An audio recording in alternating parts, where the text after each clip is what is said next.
So, what do you think if I backtrack? I could block him. Oh, Muhammad beat you, Mike! Hey. Et si le monde pouvait regarder Muhammad Ali sur son lit de mort, vu pour la première fois, dans les moments silencieux que personne n'a jamais capturés sur film? Imaginez le boxeur légendaire qui s'est autrefois proclamé le plus grand, l'éclair qui a secoué le monde, debout au bord de l'éternité, entouré de silence et du poids d'une vie entière. Pendant des décennies, son histoire a été racontée à travers des interviews, des moments forts et le rugissement de la foule. Mais maintenant, un tout nouveau documentaire nous emmène au-delà du ring. À l'intérieur, nous allons découvrir l'homme derrière le mythe, sa famille, ses amis, et les moments bruts et non filtrés qui révèlent ce que cela signifie d'être un héros lorsque sa vie touche à sa fin. Ce n'est pas simplement un autre hommage. Il s'agit d'un enregistrement complet, jamais vu auparavant, qui a laissé tout le monde sans voix. De la lueur discrète d'une lumière mourante à la dignité silencieuse d'un homme qui a inspiré des générations, nous vous apportons l'histoire complète, depuis son premier pas dans le ring jusqu'à son dernier souffle. Préparez-vous à un voyage puissant, émouvant et inoubliable qui redéfinit l'héritage de Muhammad Ali. Au cœur du monde de la boxe, avant le rugissement de la foule, un jeune homme connu sous le nom de Cash, plus tard connu sous le nom de Muhammad Ali, se tenait au seuil du destin. Il était un athlète de 33 ans, un homme au corps sculpté, à l'esprit de poète, et à la grâce d'un danseur sur le ring. Il portait le surnom Cassius Clay, non seulement comme un nom, mais comme une promesse de sa puissance, de sa poésie, de son esprit sans retenue. Les gens qui le voyaient s'entraîner savaient que ses poings étaient le tonnerre et ses pieds le vent. Son talent ne se mesurait pas seulement en coups de poing, mais dans la façon dont il bougeait, la manière dont il transformait le ring en son propre langage. Il était l'incarnation d'un jeune athlète beau et intrépide qui pouvait surpasser les plus coriaces du monde. Le monde attendait son premier grand triomphe. La scène était dresse au moment où la cloche a sonné, le monde a ressenti un frisson alors que Cassius Clay, désormais Muhammad Ali, s'avançait au centre du ring, bougeant d'une manière qu'aucun autre poids lourd n'avait jamais bougé auparavant. Il flottait, il lançait des jabs, il se déplaçait latéralement comme un oiseau dans le vent. La foule a explosé, les lumières du ring ont flamboyé, et le premier coup de liston a atterri avec un fracas de tonnerre. Cassius Clay, avec sa vision instable, a été mis à terre, l'impact résonnant dans toute l'arène. Mais ce n'était que le début d'une histoire qui serait retenue pendant des décennies. Le changement de nom. L'homme qui était entré sur le ring sous le nom de Cassius Clay a décidé de laisser ce nom derrière lui. Il a déclaré qu'il était le plus grand, qu'il était un roi du monde. Il était celui qui avait secoué le monde dans le ring et en dehors. Il est devenu Muhammad Ali, un nom officiel qui allait résonner à travers le globe. Le changement n'était pas seulement un symbole de renaissance personnelle, c'était une déclaration audacieuse de son identité. « Je suis Muhammad Ali », a-t-il dit, et le monde a écouté, et la presse a capturé l'instant, les journaux et les chroniqueurs sportifs étaient stupéfaits. L'identité d'Ali n'était plus liée à l'image d'un boxeur dominé par les Blancs, mais à l'esprit farouche d'un athlète noir qui pouvait redonner à son peuple un sentiment de fierté raciale. Le monde le regardait, non seulement pour le sport, mais pour l'affirmation culturelle. Sa défiance contre la conscription pour le Vietnam était un exemple clair de son engagement envers ses principes. Au tribunal, il a affronté un jury entièrement blanc en une demi-heure. Il a été déclaré coupable, son titre lui a été retiré, et son nom condamné comme une honte pour la nation. Il a été banni du ring pendant plus de 3 ans. Pourtant, même lorsque le gouvernement le poursuivait, il n'a pas cédé. Il a été emprisonné, mais il est aussi devenu un symbole pour ceux qui voulaient la justice. Il s'est tenu dans un tribunal, non sur le ring, lorsque le moment est venu pour son refus de la conscription, il s'est tenu sur l'estrade, disant qu'il était un champion pour le peuple. Il a dit qu'il devait prendre position. Il a dit qu'il devait être prêt à en payer le prix. Il a dit qu'il avait un rêve. Il a eu le courage de parler à une époque où le monde gardait le silence. La Cour suprême l'a exonéré pour avoir refusé l'incorporation. Son retour sur le ring après 3 ans et demi fut un moment qui marqua le triomphe de la conscience sur la force. Il avait combattu l'emprisonnement, combattu la perte de son titre, combattu l'opposition de la société, pourtant il est resté inchangé dans son esprit. Et le monde se lèvera pour vivre le vrai sens de son credo. Le monde s'était abattu sur lui avec jugement, pourtant il n'avait pas fléchi. Il s'était dressé contre la guerre, il s'était dressé pour l'égalité, et il s'était dressé pour la liberté.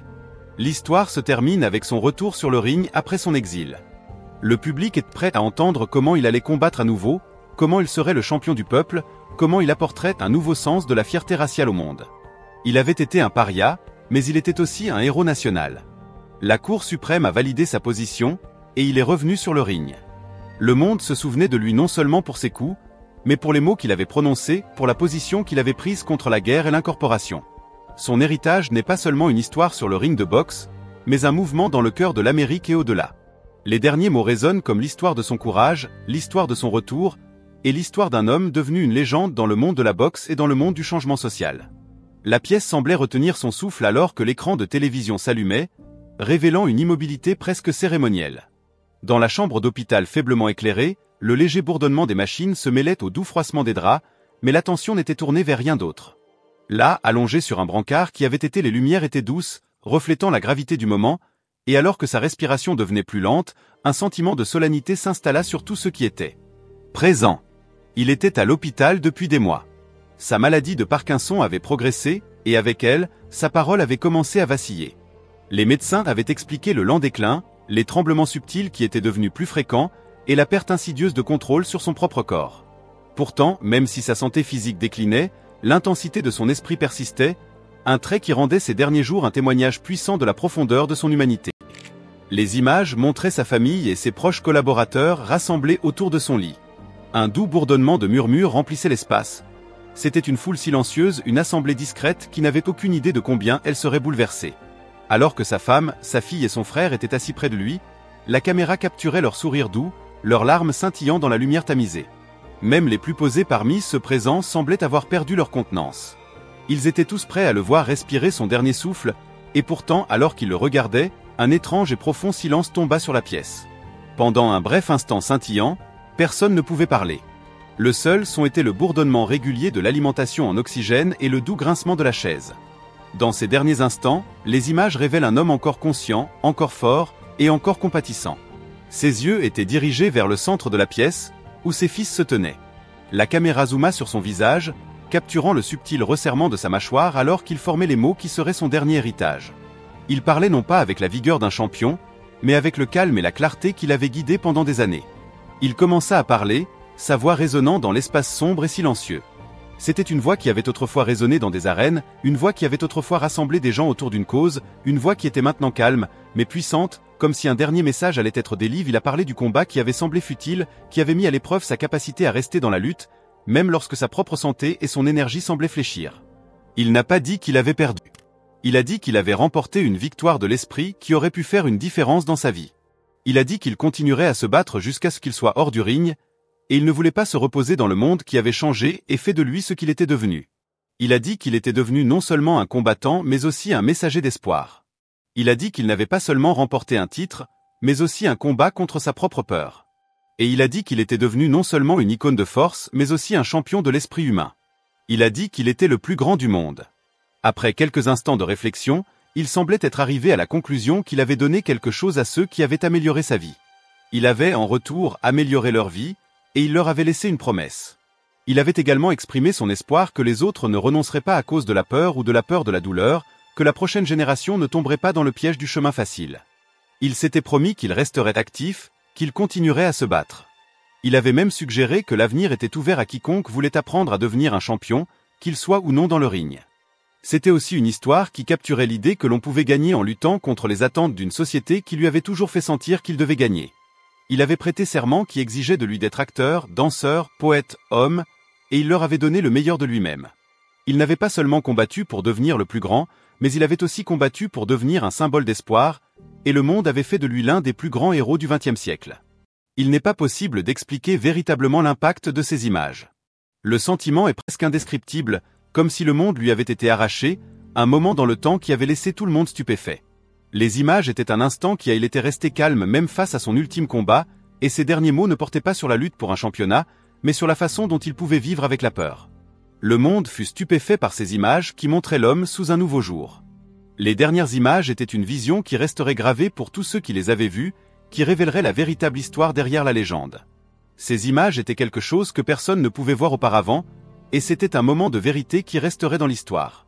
Allongé sur le brancard étroit de l'hôpital, le monde semblait suspendu dans un silence paisible qui rendait chaque respiration lourde. Sa démarche familière avait depuis longtemps été remplacée par le rythme régulier des machines, mais la cadence de son cœur murmurait encore le tempo d'une vie de triomphe. Dans cette lumière tamisée et fluorescente, l'homme qui autrefois dansait autour du ring avec une assurance qui faisait rugir les foules, se trouvait maintenant dans une chambre modeste, entouré du doux cliquetis des bouteilles d'oxygène et des voix feutrées de ses proches. La caméra capturait son visage dans un portrait intime. Les rides creusées par des années de sueur, de sang et de persévérance inébranlable étaient plus marquées maintenant. Une carte de son parcours depuis un gamin aux yeux brillants de Lounville jusqu'au champion le plus célébré du monde. Pourtant, malgré les signes de fatigue, ses yeux conservaient une intensité farouche, reflétant à la fois ses combats passés et sa vulnérabilité présente. Le léger tremblement qui était devenu un compagnon familier. Parkinson, un adversaire implacable qui s'était glissé dans sa vie au début de la trentaine, était maintenant visible dans le léger vacillement de ses doigts posés contre le cadre métallique de son lit. Pendant des mois, le monde avait observé sa santé décliner alors qu'il luttait contre la progression inexorable de la maladie de Parkinson. Les tremblements, autrefois une discrète vibration qui traversait les bords de sa parole, étaient devenus plus marqués, le laissant peiner à exprimer ses pensées.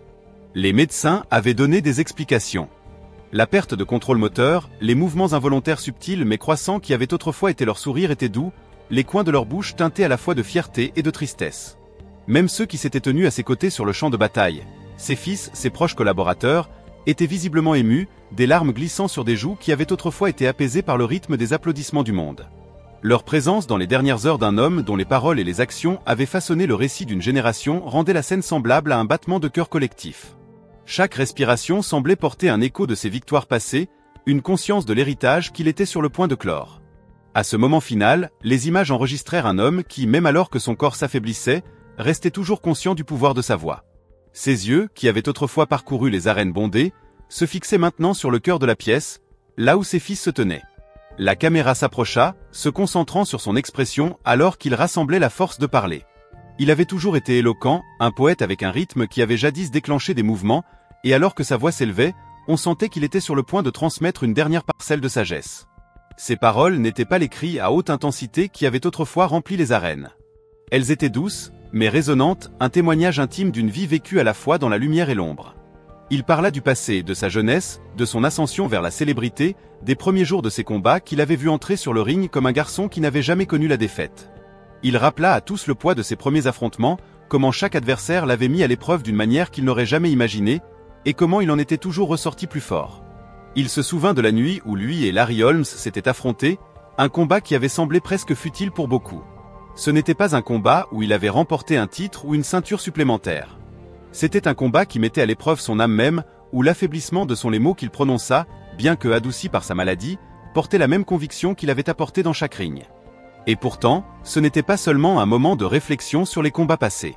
C'était un moment de gratitude envers les personnes qu'il avait soutenues à chaque étape de son parcours. Il remercia ses enfants, sa femme, son frère, et les proches collaborateurs qui étaient restés à ses côtés au fil des années. Il exprima l'espoir qu'il trouverait la force, tout comme lui. Il se promit de continuer à se battre, de ne pas se reposer dans un monde qu'il avait changé. Il déclara qu'il n'abandonnerait jamais et qu'il continuerait à être une force active contre les attentes d'une société qui avait toujours voulu le voir gagner. Il affirma qu'il continuerait à se battre jusqu'au jour où il ne pourrait plus se battre. Il parla aussi de l'idée que la prochaine génération ne tomberait pas dans le piège de la facilité. Le message qu'il laissa à ceux qui avaient amélioré sa vie n'était pas seulement qu'il était devenu le plus grand du monde, mais aussi qu'il leur avait appris à vivre contre leurs propres peurs. Il dit qu'il était un symbole d'espoir, et que le monde avait fait de lui l'un des plus grands héros du XXe siècle. Il déclara qu'il avait combattu contre sa propre peur et que la prochaine génération ne tomberait pas dans le piège de l'abandon. Alors que les images continuaient, un doux murmure se fit entendre, presque comme une réponse à une prière. « Petit frère, tu as rendu ma vie meilleure. Je suis le plus grand. » Il dit qu'il avait donné quelque chose qui avait rendu sa vie meilleure. Il promit qu'il n'abandonnerait pas à cause de la peur. Il exprima l'espoir que ceux qui avaient rendu sa vie meilleure deviendraient eux aussi meilleurs en retour. Les images étaient un moment qui ne pourrait jamais être entendu. Et le monde fut stupéfait, laissé sans voix par les nouvelles images qui le montraient sur le lit, non pas comme un champion actif mais comme un homme affrontant son dernier combat. C'était une scène qui avait laissé les gens admiratifs, une image qui resterait dans l'histoire comme le témoignage d'un homme qui, même dans la mort, continuait d'être le plus dans ses dernières minutes silencieuses. Le monde retenait son souffle tandis que l'héritage de Muhammad Ali se révélait, non pas dans le tonnerre du ring, mais dans la douce détermination d'un homme qui, même lorsque son corps faiblissait, demeurait inébranlable auprès de sa famille. Murmurait des vérités de courage et de gratitude, et laissait derrière lui un rappel intemporel que les plus grandes victoires se forgent non seulement par les triomphes sur les adversaires, mais par l'esprit durable qui inspire d'innombrables autres à continuer de se battre, même lorsque le chemin devient difficile.